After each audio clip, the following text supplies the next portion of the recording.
The night shift was always the quietest, the kind of quiet that pressed against the ears and made every heartbeat feel louder, and it was during this fragile stillness that Aisha adjusted the thin blanket around Mr. Ibrahim's frail shoulders and began to hum, softly at first, almost afraid the sound might break him.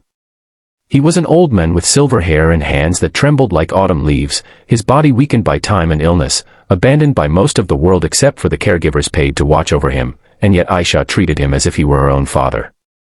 Her voice, gentle and warm, carried an old folk melody her mother used to sing back in their village, a song about patience, hope, and waiting for dawn after a long night. Mr. Ibrahim's eyelids fluttered, and a faint smile touched his lips as if the song had reached a place medicine never could. What Aisha didn't know was that someone else stood frozen in the doorway, his expensive shoes silent against the polished hospital floor, his breath caught in his chest.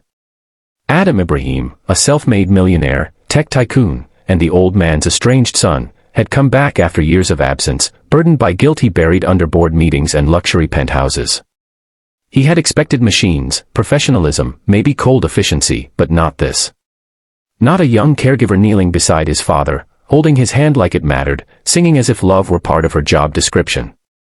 Adam watched as his father's rigid fingers slowly curled around Aisha's hand, watched as the lines of pain on the old man's face softened, and something inside him cracked. Memories flooded back, his mother singing in the kitchen, his father laughing before life hardened him, before Adam chose ambition over family. Aisha finished the song and whispered reassuring words, unaware of the storm she had stirred behind her. When she finally looked up and saw Adam, she startled, apologizing nervously, explaining she hoped he wouldn't mind the singing, that it helped calm Mr. Ibrahim during restless nights. Adam couldn't speak at first, the man who negotiated million-dollar deals without blinking now struggled to find words. He thanked her quietly and stepped closer to his father, noticing how peaceful he looked, more alive than he had in years. Over the next few days, Adam returned often, no longer hiding in corridors.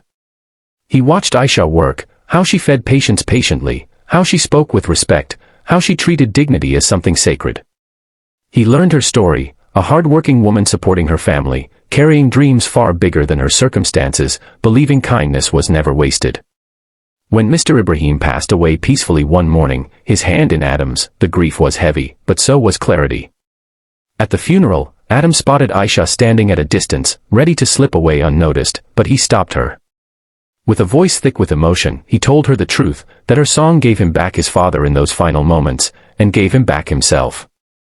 Weeks later, Adam surprised her with an offer, not charity, but opportunity.